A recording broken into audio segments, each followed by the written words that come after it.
नमस्कार मेरे विद्यार्थी मित्रों।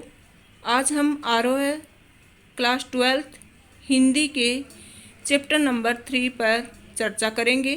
चैप्टर नंबर 3 में दो कविताएं हैं, कविता के बहाने और बात सीधी थी पर।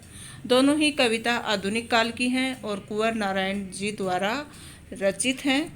ये दोनों ही कविता सरल भाषा में हैं और साथ ही जो कुंवर नारायण जी हैं, इनकी कविता में व्यर्थ का उलझाव नहीं है, अखबारी सतहीपन नहीं है और वैचारिक धुंध नहीं है।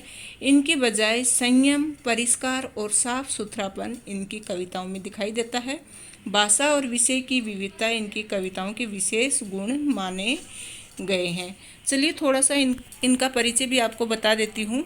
ये हैं कुंवर नारायण जी, जिनका जन्म 1927 में हुआ और मृत्यु इनकी 2017 में हुई। तो आधुनिक काल के कवि हैं ये।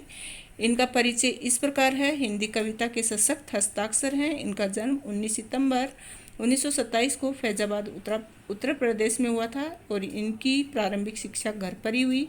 विश्वविद्यालय स्तर की शिक्षा इन्होंने लखनऊ विश्वविद्यालय से पूरी की। इन्होंने अनेक देशों की यात्रा की। कुंवर नारायण ने सन 1950 के आसपास काव्य लेखन की शुरुआत की। इनको सारे पुरस्कार मिले हुए हैं। कबीर सम्मान, व्यास सम्मान, लोहिया सम्मान, साहित्य अकादमी पुरस्कार, ज्ञानपीठ पुरस्कार, केरल का कुमारन आसान पुरस्कार। और इनकी रचनाएं हैं वो काव्य चक्रव्यूह, हम तुम, अपने सामने, कोई दूसरा नहीं, इन दिनों जो काव्य संग्रह, उसी से ये कविता के बहाने ये रचना ली गई है। फिर प्रबंध काव्य इनका है आत्मजयी और कहानी संग्रह आकारों के आसपास। और समीक्षा क्या होती है, जिसमें गुण दोष दोनों बताए जाते हैं, तो वो है आज और आज से पहले। चलिए शुरू करते हैं। इनकी विशेषता मैंने पहले ही आपको बता दी। और इनकी भाषा सहज और सौंदर्य बोध से युक्त होती है। और कविता के बहाने इस कविता में कवि ने क्या बताने की कोशिश की है कि कविता के अस्तित्व के बारे में संशय हो रहा है कि आगे जाकर कविताओं जो रची जा रही हैं कवियों के द्वारा, इनका अस्तित्व रहेगा या नहीं। इस बात का ही संशय कवि इस कविता के माध्यम से प्रकट कर रहे हैं। तो ये कविता है, ये एक यात्रा है जिसकी तुलना चिड़िया से की है, फूल से की है और बच्चे से की है। और कवि इस कविता के माध्यम से क्या बताना चाहते हैं कि जो चिड़िया है, चिड़िया की तरह कविता उड़ान भरती है, लेकिन चिड़िया का दायरा सीमित है, वो इस घर से उस घर तक जाती है। लेकिन कवि की कल्पना की उड़ान का कोई सीमित दायरा नहीं है, वो तो असीमित है। कवि तो कहाँ तक भी सोच सकता है। तो बोलते ना, जहाँ न पहुँचे रवि वहाँ पहुँचाए कवि। तो कवि की कल्पना का कोई अंत नहीं है, वो कहाँ तक भी, कहीं पर भी कविता रच सकता है। कोई भी वस्तु को देखकर, कोई भी चित्र को देखकर, कोई भी घटना को देखकर, कहीं भी, क्योंकि उसकी कल्पना का कोई अंत नहीं है। ऐसे ही फूलों की तरह बताया है कि कविता में खुशबू होती है, लेकिन फूल भी मुरझा जाते हैं, उनका दायरा भी सीमित होता है। लेकिन कविता कभी मुरझाती नहीं है, उसका तो सीमित दायरा नहीं होता, वह अनंत होती है। फिर बच्चों का भी बताया है कि कविता बच्चों के समान होती है ना। तो चलिए हम इसको विस्तृत रूप से थोड़ा समझते हैं।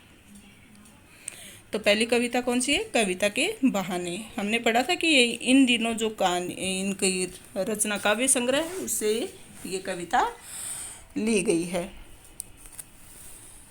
कविता एक उड़ान है चिड़िया के बहाने, कविता की उड़ान भला चिड़िया क्या जाने। बाहर भीतर इस घर उस घर, कविता के पंख उड़ने के माने चिड़िया क्या जाने, है ना।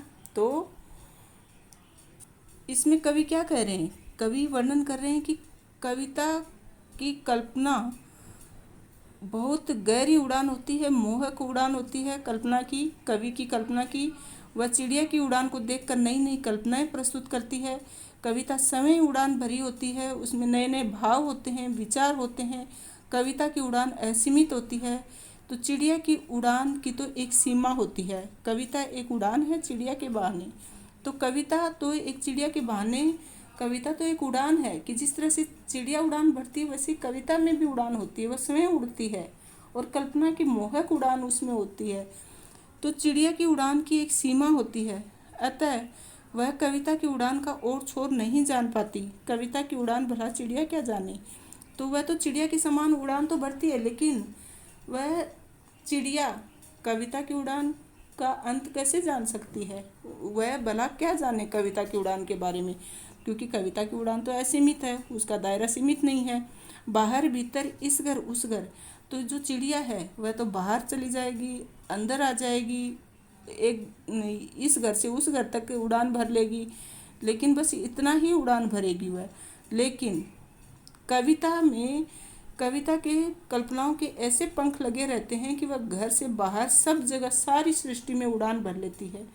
बेचारी चिड़िया तो सीमित होती है ना। तो चलिए आगे बढ़ते हैं। कविता का एक खिलना है फूलों के बहाने, कविता का खिलना भला फूल क्या जाने। बाहर भीतर इस घर उस घर, बिना मुरझाए महकने के माने, फूल क्या जाने। तो बच्चों, कवि कह रहे हैं कि कविता इस प्रकार खिलती है, विकसित होती है, जैसे फूल विकसित और पल्लवित होते हैं, है ना। तो कविता फूलों की तरह है, वैसे ही खिलती है और विकसित होती है। तो फूल की तरह कविता में नए नए रंग और भाव सौंदर्य आ जाते हैं, परंतु फूलों की अपनी सीमा होती है। तो कविता का एक खिलना फूलों के बहाने, कविता का खिलना भला फूल क्या जाने। तो फूलों को कैसे पता कि कविता का कितना खिलना होता है। फूल बाहर भीतर इधर उधर घर में सुगंध और सुषमा तो भर देते हैं, परंतु वह कविता के खिलने को नहीं समझ पाता। फूल खिलने के बाद वह मुरझा जाता है। इस घर उस घर, बिन मुरझाए महकने के माने, फूल क्या जाने। तो जो फूल है वह तो थोड़ी देर में मुरझा जाता है, और इस ये कविता है, इसका खिलना और सुगंध फैलाना सीमित प्रक्रिया है। अब आज हम जो कविता पढ़ रहे हैं, पता नहीं कवि ने कब रची थी, लेकिन आज तक हम इसको पढ़ रहे हैं, तो ये तो अनंत है, इसकी सीमा का कोई दायरा नहीं है। ये तो आगे आगे तक पीढ़ियां दर पीढ़ियां उनकी कविता पढ़ते जाएंगे। तो इस कविता का तो विकसित होना, पल्लवित होना, सुगंधित होना, इसकी सुगंध तो हमेशा फैलती रहेगी। इस कविता से हमें जो रस प्राप्त हो रहा है वो तो आगे से आगे सारे पाठकों को मिलता रहेगा। तो कवि यही कहना चाहते हैं कि कविता का अस्तित्व कभी मिट नहीं सकता, इसमें किसी प्रकार की शंका नहीं होनी चाहिए। तो फूल तो कुछ समय के लिए खिलते हैं, खुशबू फैलाते फिर मुरझा जाते हैं, उनकी परिणति निश्चित होती है। वे घर के अंदर बाहर, एक घर से दूसरे घर में अपनी सुगंध फैलाते हैं, परंतु शीघ्र ही नष्ट हो जाते हैं। कविता बिना मुरझाए लंबे समय तक लोगों के मन में व्याप्त रहती है। समझ गए स्टूडेंट्स? आपको अच्छे से समझ में आ रहा होगा कि कवि ने कविता की तुलना 3 चीज़ों से की है। कौन कौन से? पहले चिड़िया से, फिर फूल से, और फिर आगे तीसरे पैराग्राफ में कवि करते हैं बच्चे से। कविता एक खेल है बच्चों के बहाने।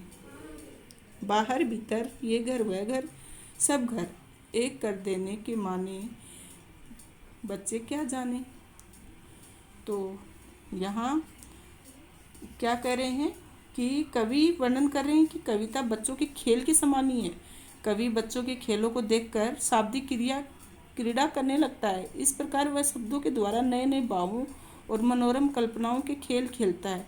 जिस तरह से बच्चे खेलते हैं ना, अनेक खेल खेलते हैं, वैसे ही कवि है वह शब्दों को ले लेकर खेल खेलता है। नए नए शब्द दिमाग में उसके आते हैं और उन शब्दों से वह नए नए खेल बनाता है, नई नई रचनाएं करता है। तो शब्दों का खेल कवि खेल सकता है ना। जिस प्रकार बच्चे खेल खेलते समय कभी घर में जाते हैं, कभी बाहर भागते हैं, वे सभी घरों में समान रूप से खेलते हैं, वे अपने पराये का भेदभाव नहीं रखते। तो बच्चों के खेल में कोई सीमा बंधन नहीं है। उसी प्रकार कविता में भी शब्दों का खेल है। तो कवि शब्दों के माध्यम से अपने हृदय के बाहरी संसार के तथा अपने प्राय सभी घरों और मानवों के मनोभावों को कलात्मक अभिव्यक्ति देता है। वह सभी को समान मानकर सर्वकालिक भावों को वाणी देता है। समझ गए बच्चों कि जिस तरह से बच्चों के लिए सारे घर एक समान होते हैं, वह कहीं भी जाकर खेल सकते हैं, उनके मन में किसी प्रकार का भेदभाव पैदा नहीं होता। उसी प्रकार कवि भी कोई भी वस्तु पर अपनी कविता बना लेता है, किसी भी प्रकार के शब्दों का प्रयोग कर लेता है। उसके मन में भी किसी के लिए किसी प्रकार का भेदभाव नहीं होता। बच्चों के लिए सभी घर एक समान होते हैं। खेलने के समय वे अपने पराये में भेद नहीं करते। इसी तरह कवि अपने शब्दों में आंतरिक व बाहरी संसार के मनोभावों को रूप प्रदान करता है। वह बच्चों की तरह बेपरवाह है। कविता पर कोई बंधन लागू नहीं होता। समझ गए स्टूडेंट्स? आपको अच्छे से समझ में आई होगी ये कविता।